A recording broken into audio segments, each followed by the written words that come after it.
Hello. Good morning. Just wait for it to do its thing.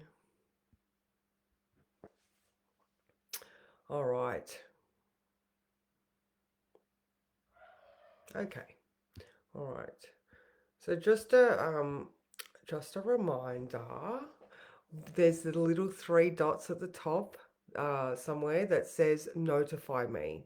Um, I've been told that that's not coming up for a few people, so I don't know whether you have to do it frequently. I don't know what the go is. You know what? I show up when I'm needed. So if you're in need, I will be there. All right. And hello, good morning. I can see I've got someone there. I feel like it's little Miss Moo. Can I see you? Claire! Hello, Claire. How are you? Nice to see you. All right. So this morning we still have the moon in Sagittarius. Yay! Um, you know, Good morning, Alicia. There you are. I thought it was you at first. All right. So now there's a couple of things happening today. And when I was just looking at the chart, like Chiron is like all over the place. So we could be having some of these, painful memories or opportunities are presenting themselves for healing in regards to, your main pain point. Good morning, Susan. How are you? Pigs are out there destroying things. All right. So, moon in Sag at 2 p.m. We have the moon in conjunct Uranus in Taurus. All right. I didn't really look at that one, but I felt it just then when I looked at it. It's like, oh, okay. Around that 2 p.m. mark, just be aware that there might need to be adjustments in your philosophy, or because I was just talking about Chiron and the opportunities that are presenting themselves. That Uranus in Taurus is that discomfort and those, because Taurus wants comfort, security, luxury, just to sort of lay on the chaise lounge, getting fed chocolate and grapes by hot men or women, whatever your jam is. And I just feel like there might be some sort of um, adjustment, awareness, realization that is allowing you to both heal and move towards this new thing that you might be fearful of. Sorry, I'm just sort of speaking words now. Now also there is a square to Neptune at 5, so even though that adjustment is at 2. Good morning, Dommy. How are you? Yeah, that I don't know, the afternoon might just be a little more clunky. All right, so now the moon moves into Capricorn at 8:30 p.m. So most of us are sort of getting ready for that, bedtime, downtime, unless you're in Queensland and it's only 7:30. Um, um, so, tomorrow when we wake up, there's going to be more opportunity to get stuff done, unless you're a night owl. All right, so in the sky, this morning, Mercury was opposing Chiron at 2 a.m. So that's already happened. And then tonight at 6 p.m., 5 p.m. Queensland, Jupiter goes retrograde. All right, so this is where this awareness and this because Jupiter rules Sag, all right, so moon in Sag. So, there's going to be more of an emotional adjustment connection. Jupiter's going to go within, all right, so it's going retrograde. It's going back over issues, thoughts, communication, pondering that we've already sort of touched on once, all right. So now, because it's going to then also be like, okay, so Jupiter and Chiron, I've been talking about, and their sextile, it's got to 008. So it's so close to that exact conjunction. But Jupiter's like, nah, I'm going to go retrograde. All right. Good morning, Jen. How are you?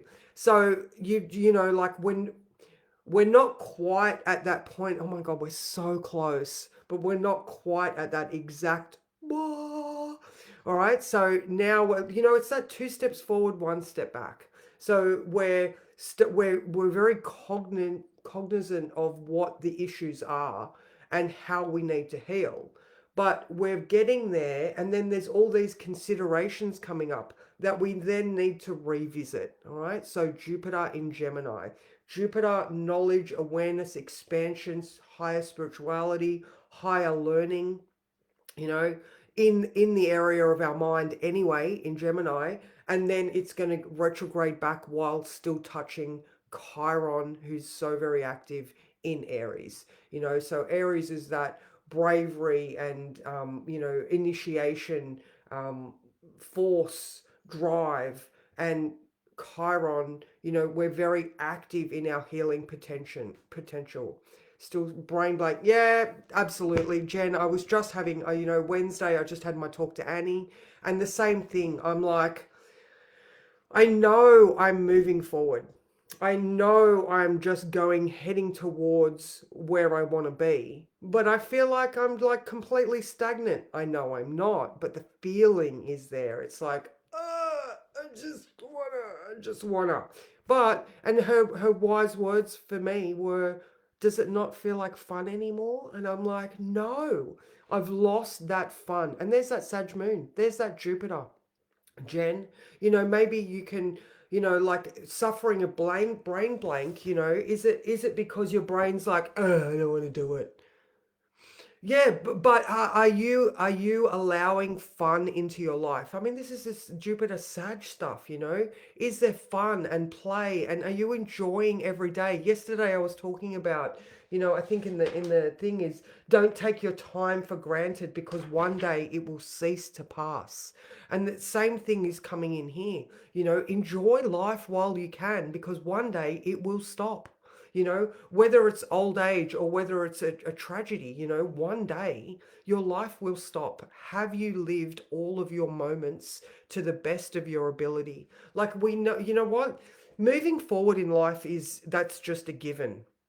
Moving forward with deliberate intention is something that we get, like our intention is not someone else's intention. So, chronic pain of late, yeah, okay. Oh, thank you. So I didn't mean to be, I don't mean to be morbid, but it's the truth. I'm a Scorpio. I'm going to bring up that shit anyway. And we're heading into Scorpio season. Venus right now is, she's in Scorpio. Yeah, go and have fun. Absolutely. Good morning, Kathy. How are you? Yeah, it's, you know what? It's, we can, screw ourselves up majorly in the head by ruminating on the things that are not positive for us. And it's so easy because, here we are, like when you look at the whole biggest scheme of things, Mars in Cancer, Mars is being very savage about its Cancerian energy. Excellent. Oh, good, Claire. Good. Because Mars is also, so actually, tomorrow Mars goes into its shadow. All right. So that just means that, when Mars goes retrograde at 6 degrees of Leo, it's going to retrograde back to, I don't know, maybe 18, I think 18 degrees of Cancer. So, from tomorrow on, any issues surrounding, um, you know, well, I'm going to say Aries and Scorpio, as well as Mars in Cancer. So it's ancestry, it's our home environment, it's our early experiences, especially around the masculine influences. So, are you looking at your partner and going and realizing that you have just chosen a partner that is reminiscent of your own male energy from childhood? I don't want to specifically say dad or stepdad, or because some people, there's, the the range is wide about the masculine influence of your early childhood conditioning. So, and good morning, Sally. I'm going to ring you later. We need to chat. um so yeah, so from tomorrow, that Mars influence, just pay attention to the things that are coming up, because they will be revisited. Okay. um Now, what? Oh, sorry, I've written a little note down here. So that Jupiter sextile Chiron, it's an opportunity to lay to rest painful memories. All right. So here we are. There's Marsy stuff happening because of that Chiron in Aries, ruled by Mars. There are opportunities presenting themselves to you for you to express your talent. All right. So it's not all doom and gloom. it's, there's those realizations that the healing opportunities you have, Chiron masters its hurt, all right? Because, when you're not, when you're not, um, oh my God, when you're not controlled by your pain and you see that silver lining, you then become the teacher so that you can help other people, us wise women, like we get to, I mean, I'm just talking about myself because, I'm entering the fabulous 50s and I'm so fucking excited. I really am, because um it's a whole new energy. It's a whole new phase of being for myself. So not only am I a grandmother, but I feel like I get to call myself a wise woman now. I feel like I know it's, oh my God, it's silly. It's a clicking of a lock. It's a time change. It's nothing really relevant as far as time goes because it's just a moment. But allowing yourself to use your experience to help others. And I guess that's what I'm doing here every day. But oh my God, that was very convoluted. I'm sorry. I feel like I've sort of gone all over the place. All right. Did I read it out? I don't think I did. All right. Take moments in your day to, if not, I'm going to read it again. Take moments in your day to remember what is important in your life. Time to try to reframe thoughts so old experiences can give you the value of the lessons learned, not from the hurt space, but from the higher purpose. This way, the course correction that is taking place goes smoothly because you release any need to hang on to the past. So, there's shifts and changes happening. All right, what have I got? The Give No Fucks 50s. Yay! 60 next month. Definitely a wise woman. Absolutely. I call 50 the second chapter reset. I love that, Sally. I love that. And, there is so much social conditioning around how we need to act, be, look. And it's like, oh my God, fuck all that shit. It's just like, no, you do you. And, I think we're living in an amazing age. I was just talking about how much the next 2 years are going to collectively be completely different to anything we have ever seen. Not only do we have, so Saturn changes every 2.5 years, but we're going to go from Saturn in Pisces to Saturn in Aries. Neptune, I think that's been 14 years that it's been in Pisces. It's going to change to Aries. We have Jupiter moving into Cancer, where it's exalted in June of next year. We have Uranus moving into Gemini. That, oof, oh my God, the amount of technological changes that we're going to see as soon as Uranus moves into Gemini are going to be mind blowing. So, collectively, over the next 2 years, good morning, April. Um, we're going to see so much change, and at least we are on the forefront here, and we're not going to be surprised by the things that are coming. All right. So, oh, thank you, Jen. Oh, I love that. Oh, awesome, Julie. Yay. So yeah, go into today knowing that there's going to be shifts in awareness, by facing those old hurts, releasing the things that have held you back, and keeping the valuable lessons that you have gained from those experiences. You are going to be able to lay to rest these painful memories quite easily because of that Jupiter sextile Chiron. And like I was saying earlier, we haven't got to that exact point yet, that exact degree, the 000 connection. It got to 0.8, and then now Jupiter is going retrograde, so we've still got more to come. Where we're now making sense of the first iteration of experience. With any retrograde, we think, we reminisce, we act differently. I think that's a good way to put it anyway. Same with the Mercury retrograde, like you do it once, you see where you got it wrong, and you get an opportunity to try again. So that's what's going on with this Jupiter Chiron stuff.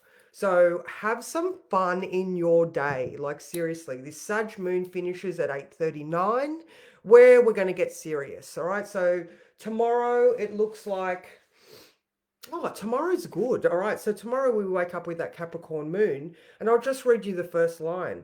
If you could do anything you wanted, what would you do? You know, if there was nothing stopping you, then how would you express yourself? Because not only do we have that, but tomorrow we have Pluto exactly square Lilith. All right. So there's some pretty dark forces right there. And, if Lilith is allowed to express herself authentically and use her real, actual words, thoughts, and feelings, and that primal feminine with Pluto in Capricorn, like this is a chance for you to be really honest about the transition and structures of your life that you are changing, you know big shifts, big feels.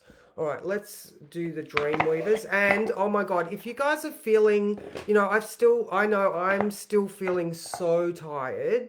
So if you are still feeling this south node drain, just remember to keep looking after yourself, whether it's nana naps or whether it's making sure that you are getting, clean, green, the good food you need, the water, whatever your vices are, keep them at a way that you can, function better, because, we still have that residual draining, you know. Yeah, so let's draw a card. Wow, I've gone pretty long today. My little ramble. Okay, let's see. That feels better. Oh, this one. Ooh. Let the fire dragon sleep. I feel like we've had this one before. How amazing is that card? All right. Okay. Card number 2. All right. A warning to stay out of the drama, respecting the consequences of possible dangerous outcomes, dealing with contrary people. All right. Okay, that might be that in conjunct to Uranus, that shocking and unexpected thing that you need to make adjustments for. So that, all right. Fire dragons are powerful and uncontrollable. By their very nature, they can cause destruction and damage that can take a long time to heal from. So today you get to lay to rest painful memories. All right. These creatures like their rest. They don't like to be awakened by a stranger. When this card arrives, it's a gentle warning that whatever situation or person is inviting you to to dance with anger, jealousy, or resentment must be avoided. This is not the time for battle or even engaging in argument, because there is no underlying strategy or logic to the situation at hand. You will cause yourself and others unnecessary suffering if you do take this on, because you're sure to lose. Don't let anyone or any situation provoke you. Know that the situation is rooted in a deep, unhealed wound, one either inflicted by you or projected onto you. This situation cannot be healed through this expression. It could become an indulgence and misuse of power. That said, fire dragons are not your enemy. They arrive to warn you when you are about to make a choice that could potentially hurt you. Be thankful of this. You can say no and choose to move away from danger to higher ground. Have a sense of humor now, for laughter tickles the fire dragon, lulling them to their rest. So let the fire dragon sleep, content and curled up in the cave. You will be so glad that you did. Yeah, don't poke the bear. Don't poke the bear. Absolutely, Sally. So, just remember around that 2 to 5 o'clock period, we've got the in conjunct adjustment required to those uncomfortable situations, and the square to Neptune sort of making that hazy, shady information not clear. So just Jupiter retrograde at 6 p.m. Go within and listen to that intuition. Absolutely. So much love to everybody. I'm around all day today if anybody needs a chat. And like I said, Sally, I'm going to give you a call. Yeah, and happy birthday for yesterday, Sally. one of our OG beautiful members here. So I hope you had a beautiful day, and I will see you guys tomorrow. Mwah.